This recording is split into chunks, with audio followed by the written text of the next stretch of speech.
আসসালামু আলাইকুম। আপনারা কেমন আছেন প্রিয় দর্শকবিন্দু? আমাদের এই চ্যানেলের পক্ষ থেকে আজকে পাট শাকের উপকারী ও কার্যকারিতা নিয়ে আপনাদের মাঝে হাজির হয়েছি। তো আপনারা ভিডিওটি সম্পূর্ণ দেখবেন। আশা করা যায় অনেক কিছু শিখতে পারবেন, জানতে পারবেন। পাট শাকের খাওয়ার উপকারিতা, গুণাগুণ সম্পর্কে আমরা ধারণা দিয়ে থাকবো। পাট শাকে বন্ধুরা ফাইবার রয়েছে, যা হজম শক্তি বৃদ্ধি করার জন্য সহায়ক। তো আপনারা বিভিন্ন রকমের খাদ্য খাচ্ছেন, হজম শক্তি হচ্ছে না, এবং কি বিভিন্ন ধরনের সুষম খাদ্য, আমিষ খাদ্য গ্রহণ করার ফলও বন্ধুরা আপনাদের হজম শক্তি বৃদ্ধি পাচ্ছে না। বিভিন্ন জায়গা থেকে বিভিন্ন জিনিস খাচ্ছেন, তারপরও হজমের সমস্যা।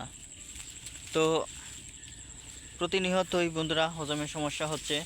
তো তার কারণ হচ্ছে বন্ধুরা পেটের মধ্যে কৃমি থাকার কারণে। তো বিভিন্ন রকমের কৃমি রয়েছে যা হজম শক্তি করতে বাধা প্রদান করে। তো সেজন্যই আপনাদের কী করতে হবে, হজম শক্তি বাড়ানোর ক্ষেত্রে এই যে পাট শাক, তেতো একটি শাক, এই তেতো শাক ভাজি করে সকাল একবেলা খাবেন ভাত দিয়ে, রাত্রিকালে একবার খাবেন ভাত দিয়ে।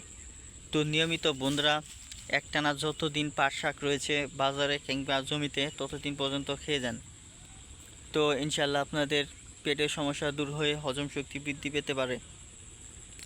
তো পাট শাক খেলেই যে আপনাদের হজম উপকার হবেই তা কিন্তু নয়, উপকার হতে পারে। ধন্যবাদ আপনাদেরকে।